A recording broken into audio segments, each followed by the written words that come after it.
Good morning. Welcome to the Audit Leaders webinar on GDPR beyond the 25th of May 2018. As I'm sure you will all be aware, there have been lots and lots of stories in the news, lots of things to think about in relation to GDPR. So today I want to look at it a little bit through the lens of internal audit. What can we do? What should we be doing? And what do we need to bear in mind? So there are some very interesting data coming out. So if you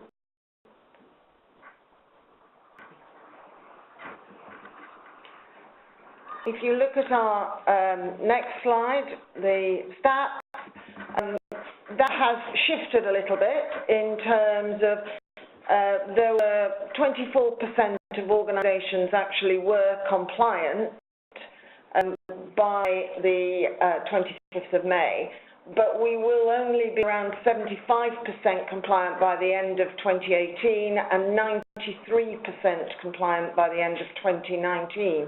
So it is a fairly lengthy journey, and a lot of organisations, despite having the 2 years prior to the 25th of May to start preparing, have still some work to do. So we as internal audit need to bear that in mind. I mean, interesting data there was the number of leaked records in June, according to IT governance, was 146 million. That's an awful lot of data, 146 million records in 1 month. It's a relatively short month.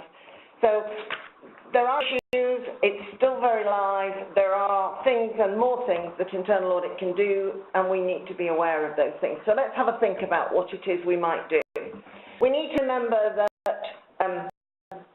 we are now supersedes the UK's Data Protection Act 1998, wide-reaching, moves data protection law into the 21st century, and particularly important, it expands the rights of individuals to control how their personal data is used. And we'll look in a moment at consent, the fact that consent has to be explicit, it has to be informed.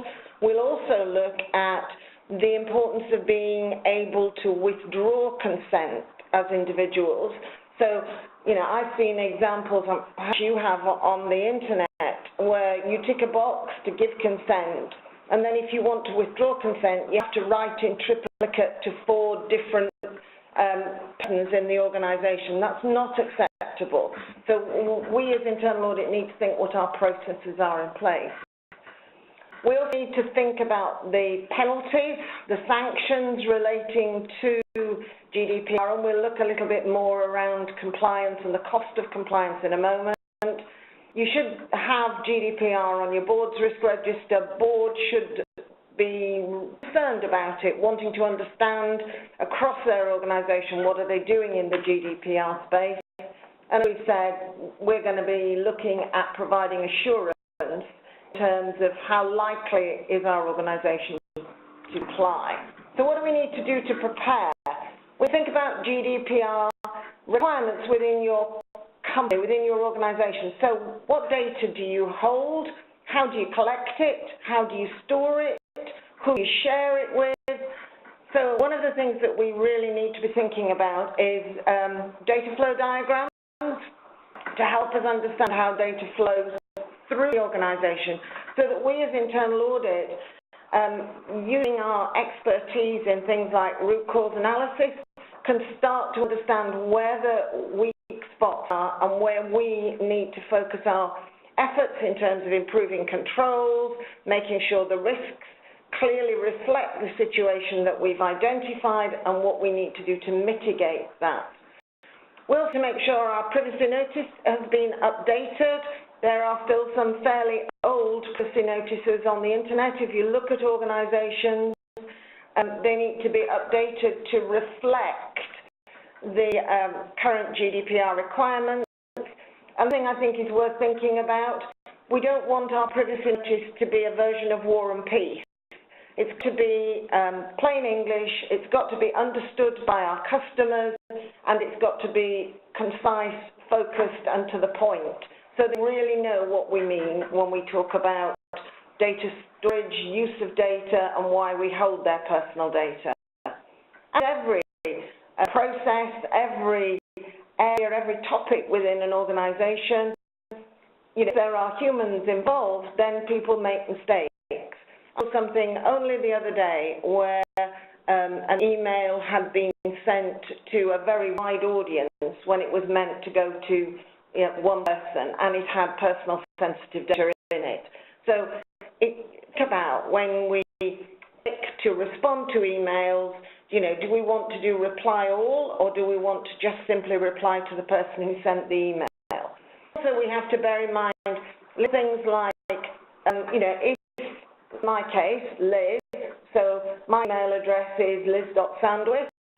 So when you type in Liz, make sure that if you're wanting to email me, that it's liz.sandwich, not liz.jones or liz.brown, because that happened to me the other day with a very large organisation, sent me an invoice relating to somebody completely separate. And it had name, address, bank account details on, certainly wasn't aimed at Liz Sandwich. So let's keep these sorts of things in mind. We also need to make sure that we do annual refresher training. Things like e-learning is really helpful to help organisations meet all the requirements in relation to refreshing it, so that we can produce reports, because the ICO, just as other regulators, FCA, CQC, if you can't evidence you've done it, they won't accept that you have. So we need to be clear about how we demonstrate what we've done in relation to training for all our people, to make sure they're across all of the risks.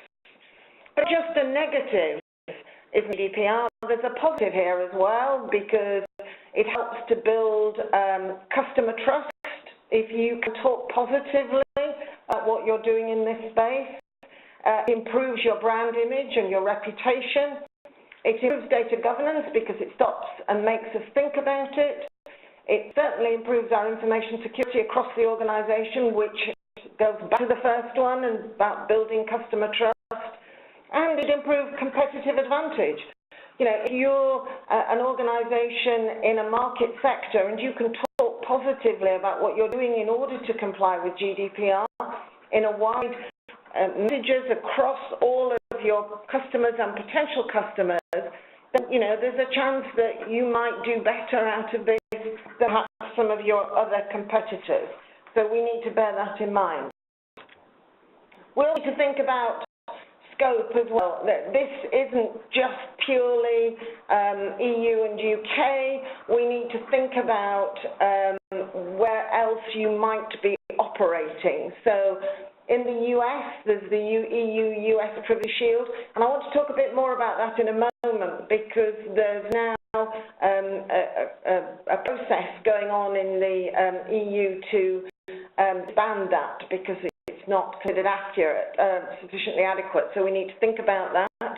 There's also China Privacy Shield, so if you deal with China, you need to think about it as well.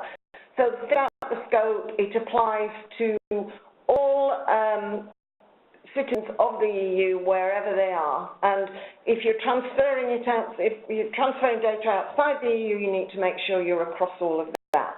So let's bear that in mind as we go through today. Compliance is not a choice, and it's not a matter of ticking a few boxes. This isn't something that we do today and forget about tomorrow. When we do work in the GDPR space, we need to make sure it's sustainable. It's got to be here for the long haul, which is why it's so important that internal audit gets involved in this. And we need to make sure that we've got the appropriate policies and procedures in place.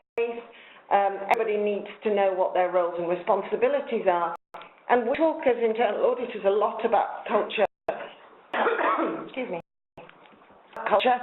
So let's think now about the culture of data privacy and security as well. Not just operational culture or risk culture, but the culture around data privacy and security within your organisation. And then what happens when something goes wrong? Delegating, and I was on a platform with a member of the Information Commissioner's Office, and they were saying how important it is that organisations can demonstrate what they've done, they've documented decisions made, they've got action plans in place. So if you're not there yet, it does have to be something to be particularly concerned about. As long as you are working, you're on the journey, and you can evidence what you're doing and how you're doing it. There are 5 key data protection policies that I think need to be in place, apart from all of the other ones that you would normally expect to see. Encryption policy. Everybody takes their laptops, their iPads with them all over the place. You know, Friday night, you're meeting some friends in the pub, you put your laptop down and you pick it up. Is your data encrypted? If not, then you run potential risks to your organisation and risks to personal data that's on there. We, internal audit, will often have access to personal data. We might be doing a retirement pot audit, we might be doing a payroll audit. As soon as possible, either anonymise the data, make sure it's anonymised when it's given to you, anonymise it when you get it, or don't leave it on your laptop. Make sure it's in a secure server that so access cannot be easily obtained. Acceptable use policies, activities that are outright prohibited. So do we stop people downloading applications, visiting certain websites? Some really strong password policies in place. What should the password look like? Letters, numbers, characters, and also how frequently do you change passwords? I was speaking to a colleague only last week, and they were saying, well, we change ours every 6 months. Is that it, do we think? Do we need to do it more frequently than that? Think about culture again in your organisation. In policies, what kind of information can be disclosed in an email? Do we have encrypted emails for personal data? So if personal data is leaving your organisation, is that email encrypted? If it's not, does it need to be? Particularly relevant if we're operating in the health service, we need to think about this sort of thing. Data processing policies. Earlier about mapping data flows. This is really important. We need to know and understand what's being processed, who's receiving it, how is it being shared, and how is it being stored. So we need to make sure that we've got all of those policies in place. And as I'm talking, some of you are sitting there nodding vigorously that yes, we've got all of these policies in place. So let's hope that's the majority of you. We need to think about the cost of compliance. We've talked about the 4% or 20 million, whichever's the higher. There's also the lower threshold for things like admin issues, 2% or 10 million. But we also need to think about other elements of this. Individuals, if they have suffered because of a data protection breach, can now claim for damages. So, for example, they've had charges laid against them because of something that's happened, they've had to move their bank account, they have missed payments, whatever that might be, they now can claim damages against your organisation. And the ultimate one for me always has got to be the reputation, the damage to your organisation's reputation and the loss of consumer trust. I have a really good example of that coming up, so watch the space. The interesting thing is, if you remember the TalkTalk breach that happened under prior to GDPR, so under the old Data Protection Act, they were fined $400,000 by the ICO. It happened after the 25th of May, potentially have been fined $59 million. Now, how many of us sitting around this table, how many of you sitting in your offices could stand that sort of hit on your organisation? Those are phenomenal numbers, so we need to bear that in mind. So if there is a breach, well, the ICO have already said that the number of breaches that are being reported have risen significantly. And I think that's perhaps exactly what you would expect in a new world. New rules and regulations, people are being particularly cautious and reporting things, but we have to do it within 72 hours, And if you are going to report a breach, then give the ICO as much detail as possible. Do an assessment of the data affected. You know, is it personal data? Is it sensitive personal data? What exactly has been breached? The impact on the subject, are people going to have issues around identity theft, or is it just perhaps simply names and addresses?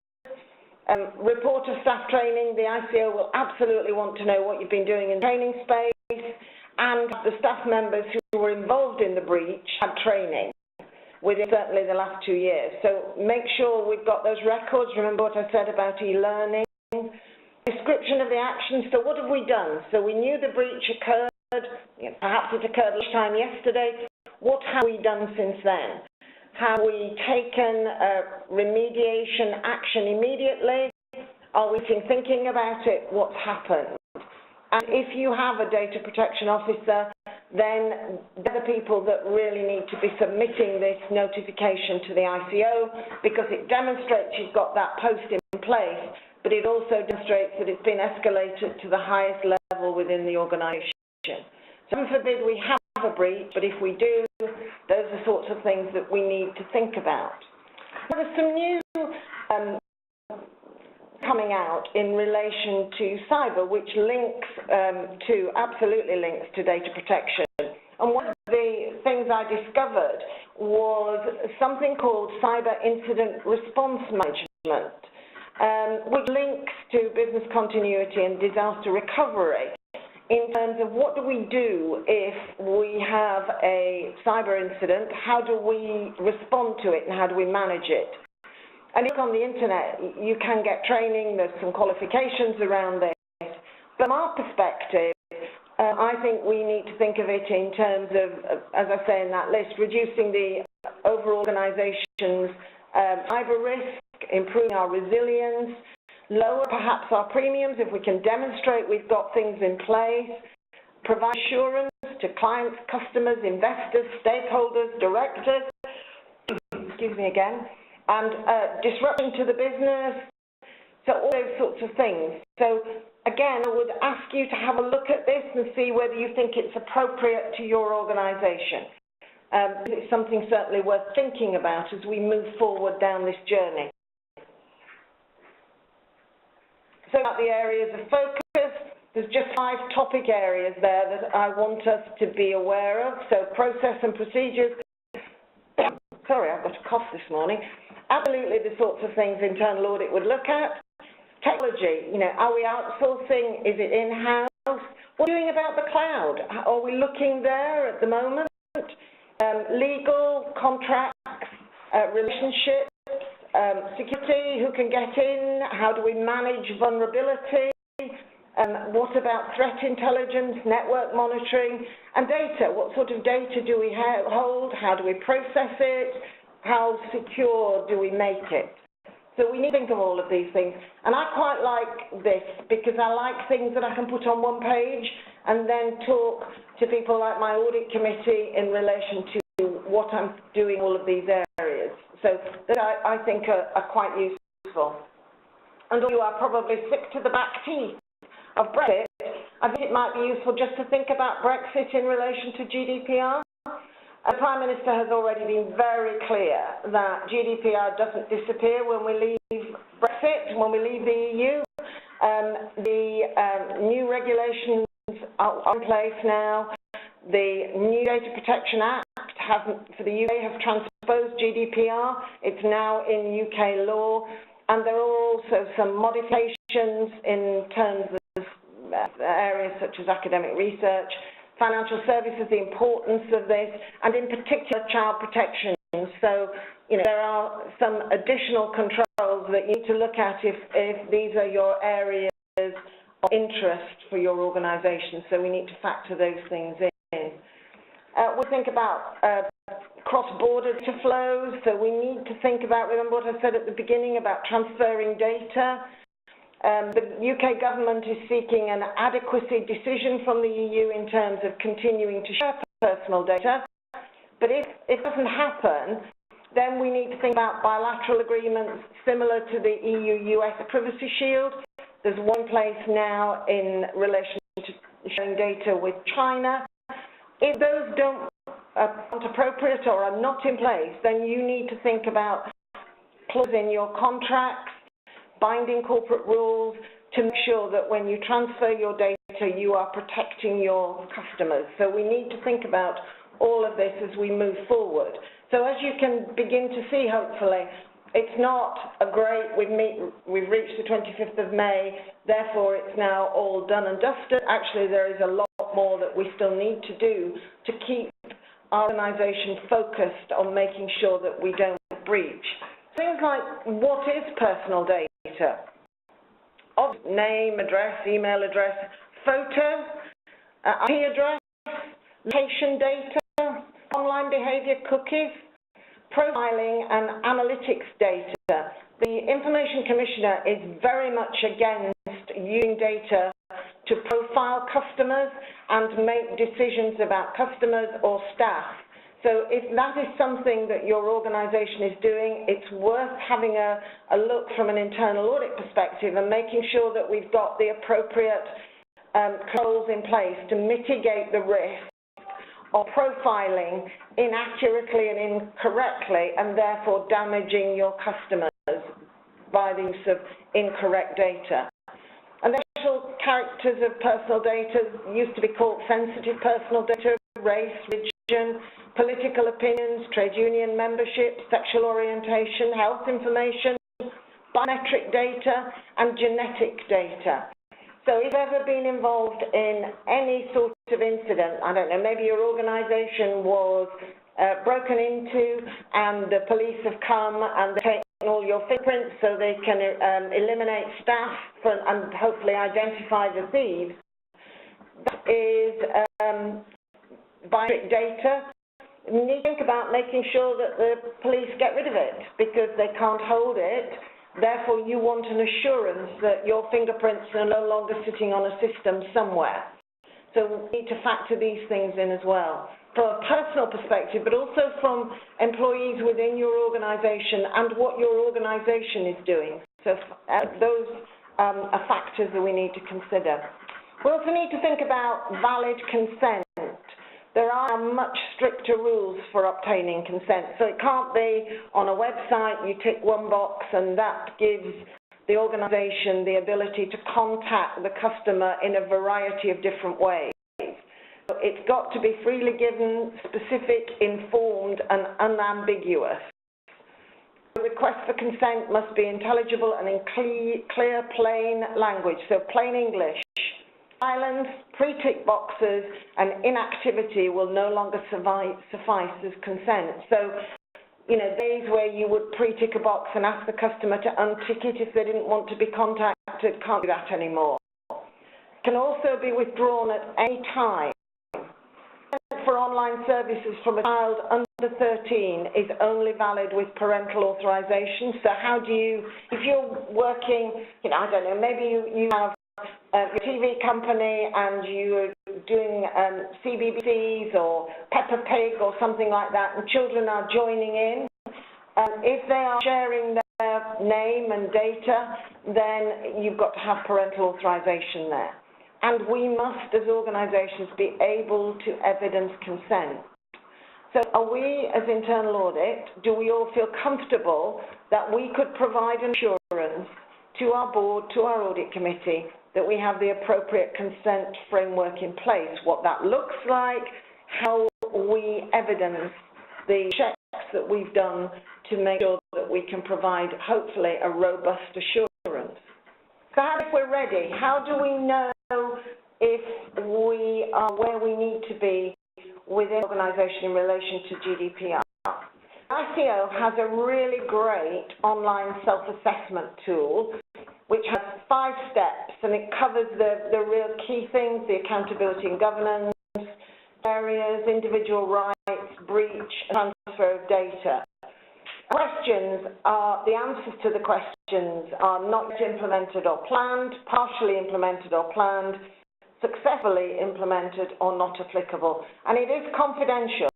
So you won't find that you fill this in and you've said not yet implemented or planned to all of the questions and you get a phone call from the ICO. That won't happen. This is confidential. But it's an exercise worth doing, and it might be an exercise worth doing for the internal audit team to form a view as to where they think the organisation is on its GDPR journey. So we need to think about that. So what should we be doing now? Brief board, senior management team. The ICO guidance weren't available till December, so we might be slightly behind the curve there if we haven't got clarity around those guidelines. Hopefully that we have now got them in place. The right to be forgotten. This is quite a challenge because potentially it's going to put you at conflict with other regulators. There are regulators that will say you're not allowed to delete customer data. The right to be forgotten gives customers the right to ask you to delete their data. So we need to understand where this sits, why the customer might be asking for the right to be forgotten, and actually whether you can actually delete their data. So for example, if you are an organisation and customers owe you money, and Liz Sandwith is a customer who has a debt with you, and she comes along and says, I'd like you to forget about me. She thinks that will mean that then you won't be able to chase the debt. You will absolutely be saying to Liz Sandwith, no, we won't forget you. You have an outstanding debt with us, an obligation, and therefore we cannot delete you from our systems at this time. So we need to bear that in mind. We need to also make sure, as I've said earlier, policies and procedures are in place. Subject access requests. This is becoming quite a hot topic. The number of subject access requests is going up significantly. And there was lots of noise, if you remember, just prior to the 25th of May, where the press was saying, you know, organisations might use this as a weapon, so your competitor might make a whole raft of subject access requests to slow down your organisation because you now only have 1 month, not 40 days to respond. And customers are also making subject access requests because they're unclear, I think, of what GDPR is all about, and therefore it makes them nervous. So I've spoken to organisations where the volume of subject access requests have gone up substantially. So from maybe 10 a year, they've had 50 already since the 25th of May. So there's a lot of noise in that space, so we need to make sure that we act on these promptly, we keep a log, we do all of the responses in accordance with the requirements of the GDPR legislation. So there are opportunities as well.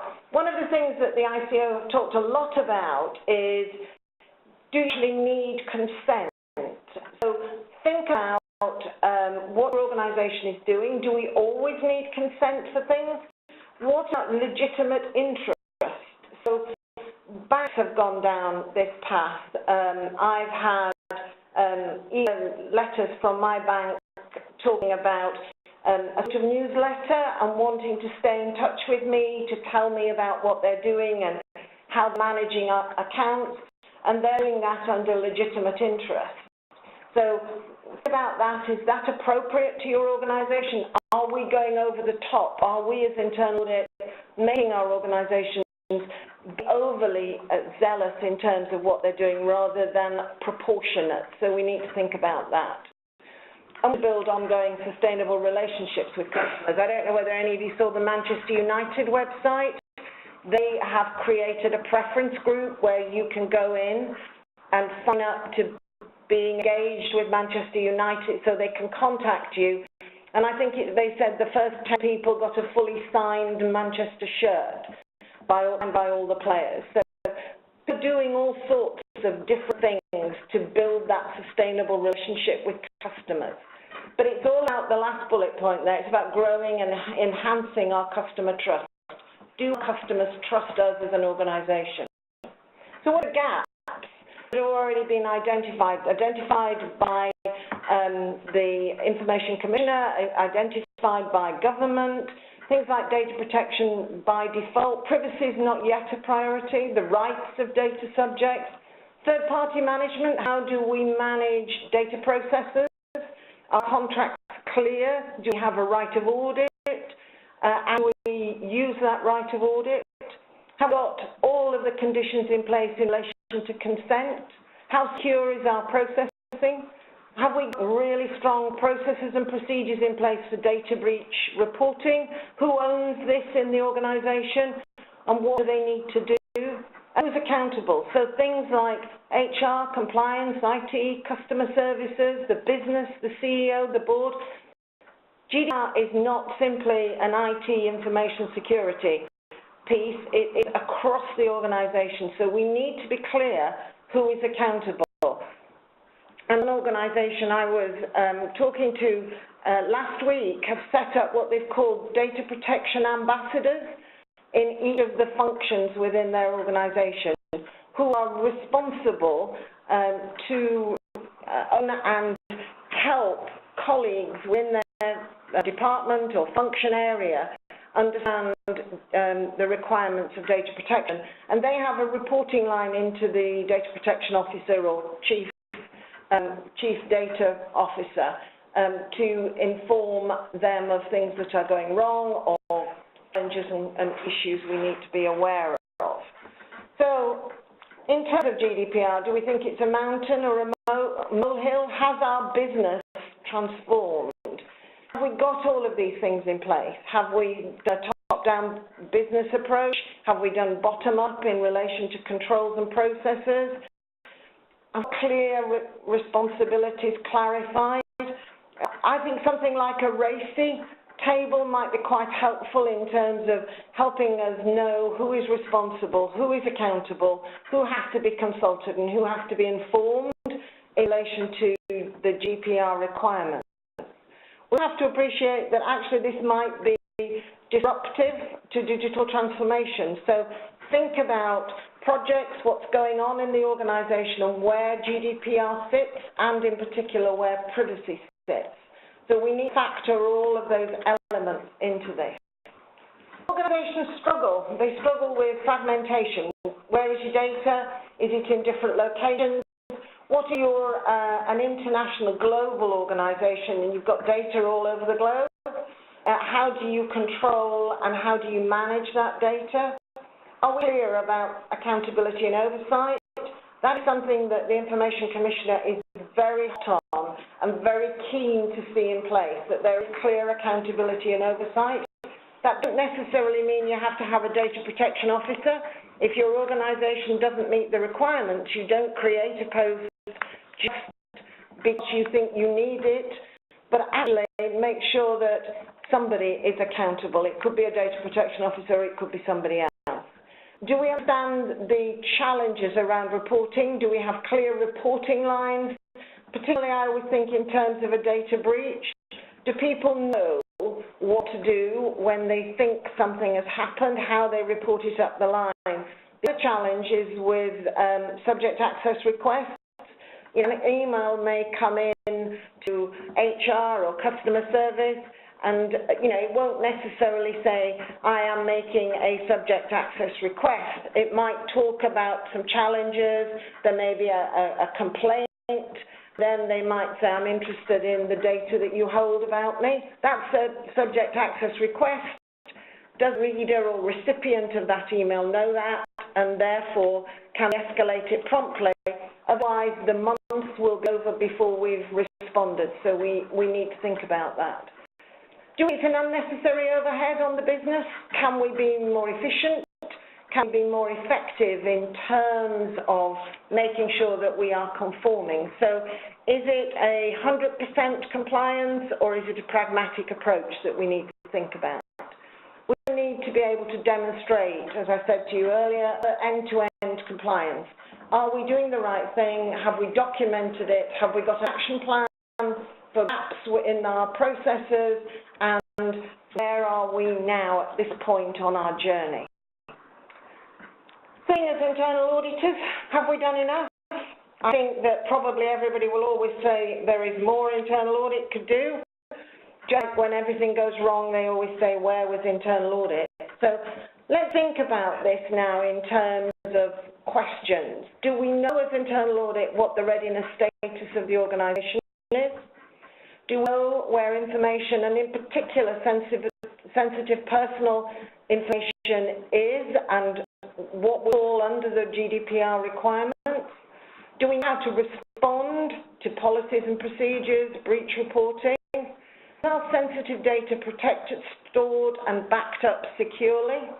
And there's been a lot in the press recently about the cloud, and organisations are now starting to talk about doing an audit of their data in the cloud, working with your cloud provider to understand how strong their controls are. How do you identify information for disposition to get rid of? Do we have processes that will enable us to do that? Can we make the report in relation to a breach within the time? And how do we reduce our overall risk profile? In a lot of organisations, this is still red, high risk. What can we put in place that would help to reduce that significantly to something more manageable, more business as usual? Are we compliant? I mentioned earlier China's personal information security specification. If you deal with China, have you looked at that as internal audit? Do we need to think about what our senior management know and the compliance function? Have we got an assurance map that tells who's providing assurance in relation to GDPR?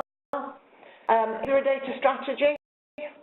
The strategy envisage data being used in the future. So is it a strategy for today, or is it a strategy that will move us forward into the longer term in relation to our data security, particularly when you think of the use of data analytics, the increase in big data, and then artificial intelligence and robotics coming on? How does all this fit together?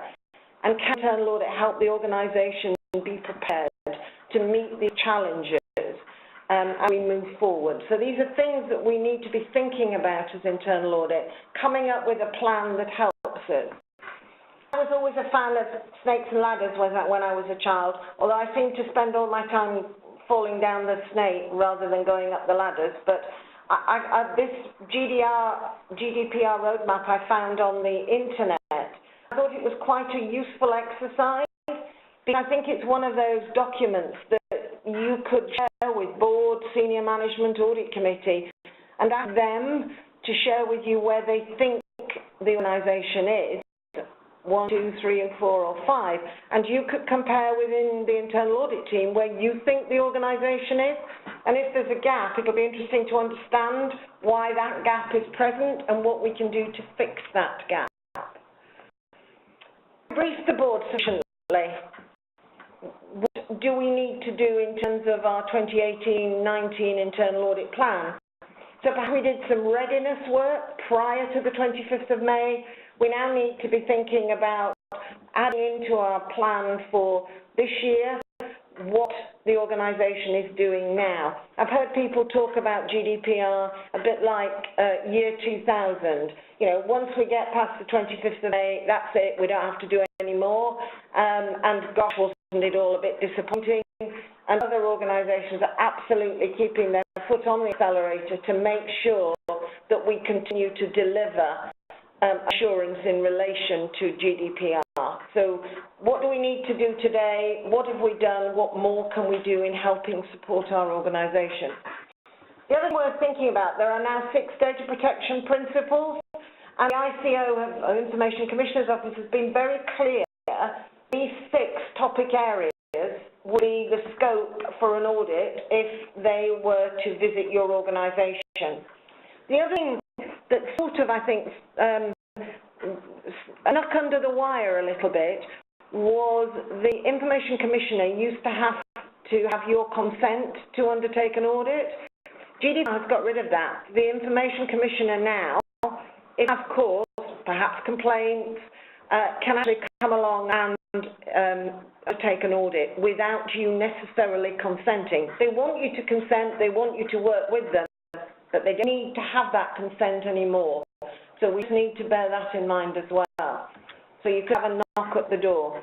Accountability and governance, two areas that really resonate with us as internal audit, things like keeping detailed records, documentation of data protection policies, procedures, training, remember, staff training and awareness, and if needed, you should have your data protection officer in place. The other thing bearing in mind in relation to the data protection officer is they should have a direct reporting line to the chief exec, and they should also have a budget. The guide doesn't say how big that budget should be, but it is a budget that enables them to seek legal advice if they think that the organisation is breaching or is doing something inappropriate, and perhaps the CEO and the board disagree with them and want to continue as is. So they have a budget to help them seek external legal advice if they need it. And as internal audit, as heads of internal audit, we need to build a really strong relationship with our data protection officer so that we can work together for the organisation's robustness. So I touched on earlier, do we need to be 100% compliant? There's a whole raft of things that we need to think about, but are we going for 100% or are we going for something else? So, appointment of a GDPR, the higher fines, new rights that empower every data subject, records of processing activity, data protection impact assessments, data protection by design and default when you're implementing new systems, new applications, data breaches, consent, clear opt-in for any data collection, and ultimate accountability. So add those things onto your to-do list, but that's thinking in terms of 100% compliance. Can we be more pragmatic in terms of our various audiences? So who are our audiences? Our management, our senior stakeholders? What are they looking for from internal audit, from the organisation in relation to compliance with GDPR? What do our regulators want? What are our customers? What are they demanding from us, and are we meeting that? And when we think about market and our market sector, what are our competitors doing? But is our geographical location wide? Are we a global organisation? Do we know and understand the rules and regulations in relation to data protection in some other countries? So, for example, in South Africa, they have recently, they're a little behind the curve with their data protection requirements, so they've recently accepted and adopted the GDPR requirements, but yet they don't have a data protection regulator in place. And so I saw, which I thought was slightly alarming, was that they were saying if you breach the GDPR requirements in South Africa, you potentially could end up in jail. So that's quite scary. That's probably a little more scary than a fine. But we just need to think about it. So where are you operating? Which countries are you in? So if we start coming now to the conclusion, can prove the implementation of correctly designed controls. Links to the assurance that we as internal audit provide. So simply saying it's there is not enough. Sampling can't be weak, it's got to be robust. We need proper sampling to demonstrate things, and let's try and avoid being too subjective. Let's make sure that we've got evidence to support what we're saying. Can we provide evidence of the effectiveness of control? That's our bread and butter as internal audit, so that should be something that is relatively easy for us to add to our to-do list and then tick off fairly quickly. And to demonstrate a functioning remediation cycle. So what if something's gone wrong? What if we have identified an issue and customers have suffered because of it? Have we got a protocol in place that demonstrates how we are going to make good, how we are going to remediate what we have identified? So the thing that we can do is data sources can be evidence, and test continuously, look at all our data sets, and think about meaningful and comprehensive reporting. Some organizations are creating dashboards to help them in this space, sharing the dashboard perhaps monthly quarterly with audit committee board, senior stakeholders, to alert them to what you as internal auditor have identified during this process. So, an organisation called Personal Lives has identified top 10 things to remember. Single set of rules, higher fines, no boundaries, clear definition of personal data, greater liability, the requirement to notify data breaches, greater business accountability, stronger individual rights, cross-border transfers, and the importance of an accountable person. It could be a data protection officer, but not necessarily. So the points to note, punitive fines that regulators can issue is the area that's drawn most concern, but not only can they fine you, but they can freeze a company's operations because of an incident. That's probably going to have more significant impact on your organisation than a fine if they freeze what you are doing while they satisfy themselves that we have the right controls in place and that we are not breaching the regulations. So we need to think about that. Reputation matters. You think about the backlash towards Facebook that happened in 2018, the beginning of this year. The way that news, $70 billion were wiped off the company's market value in 10 days. $70 billion wiped off the market value of that organisation in 10 days. They got it back and they've rebuilt it. But that was a significant impact in a very short period of time. So we need to think about that. There's been some new recent sanctions by the ICO. They fined the independent inquiry into child sexual abuse 2,000 for sending a bulk email that identified possible victims of historic sexual abuse because it was in breach of the Data Protection Act 1998, so it happened before the 25th of May. But, you know, some of these, we talked earlier about trust, we talked about reputation. You think that you could trust an organisation in this space to make sure that they've got their data protection protocols in place, irrespective of GDPR, just standard data protection would be good. The IBM released an annual cost of data protection. They interviewed 2,200 IT data protection and compliance professionals from 477 companies, so very rigorous survey. And they have identified that the average total cost of a data breach is $3.66 million a year, and that's a year-on-year increase of 6.4%. So it's costing more now when you get a data breach, and those are significant numbers. And I remember some time ago when I worked for an insurance company, they always used to say that the remediation, the cost of remediation was nearly always 10 or 15 times the cost of the sanction. So remediation is going to still be an impact, and we need to think about that.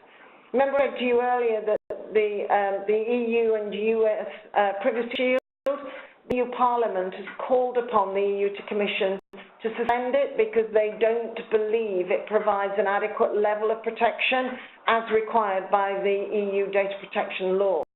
So that also we need to bear in mind. So if you have a lot of relationships in the US in terms of subsidiaries, satellite offices, customers, we need to monitor this and see how it plays out. And this was an interesting one. The Birmingham Mail, Camelot identified thousands of unique IP addresses attempting to access National Lottery customer accounts between the 16th and 28th of November. They were all linked to one individual who managed to get his hands on £13. So for all his effort, all he got was £13. I'd like to think he got nothing, but at least it's £13. Let's hope that was more of an incentive to him not to do that again. Perhaps he learned his lesson. I've now come to the end of what I wanted to say this morning, what I wanted to share with you in terms of where I think internal audit needs to focus, the work that we need to do now moving forward, the assurance we need to provide to our board and our audit committee in terms of we've got the right things in place. Is there more that we could do? Are there some red flags that we need to be calling out that we identified, and can we work with the organisation and the DPO, if we have one, to improve the controls around data protection and compliance with the GDPR requirements? So now we're at the point where I'm more than happy to take questions from any of you. So if you like to type in any questions in our Q&A section, I'm happy to deal with those. If not, believe I can talk about data protection, GDPR forever, but I want to hear back from you, so I'll give you a moment or two to see whether there's anything that you want to share, any challenges that perhaps your organisation is having that we could collectively perhaps help with. There are some real challenges here. I think at the moment there is more that we do. You know, we thought the EU-US Privacy Shield was, which was supposed to replace the safe harbour principle, had been well thought through and would meet the requirements of GDPR. It now appears that there are some significant concerns around the shield and whether it is fit for purpose. So we need to bear that in mind. So we need to factor all of these things in place. The other thing I think worth thinking about is strategy. So, you know, the organisation, internal audit, we all have strategic plans. We look to the future. What is our organisation going to be doing 3 to 5 years out? I think it's interesting to see whether data protection, GDPR, is in your strategic plan, both from an internal audit perspective, but also from an organisation's perspective. So suppose your organisation is, a strategic plan is looking to move into new markets, perhaps South America, for example. Do you know, as the head of internal audit, do you know where you need to be? Do you know what the rules and regulations are in those countries? We need to factor that in and make sure that we can, you know, help you to achieve all that you need to do, help the organisation to achieve all you need to do. We have a question here about challenge regarding the timing of an audit, given some assurance over compliance. Maybe 2019 is a little early. I think that's an interesting thing to think about. Is 2019 a little early? I sort of think this is a bit of journey, an audit journey within the organisation. And I like to think that we have all, as heads of audit, looked at our readiness, our organisation's readiness in terms of, you know, are we prepared for the 25th of May? I think there is something, for me, Q3, maybe Q4 of 18-19, so perhaps January, have a look to make sure that it hasn't disappeared off people's radars.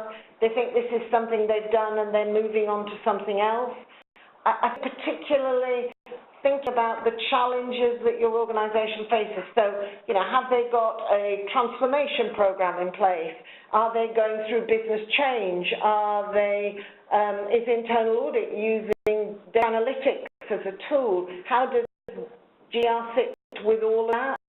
And are we making sure that the organisation is keeping focused on this? So I think I will probably say it's worth doing something in 2018-19, but, you know, perhaps the other side of Christmas, and then maybe just a health check audit, and then perhaps a deep dive end of Q2, beginning Q3 in 2019-20 would be my thinking.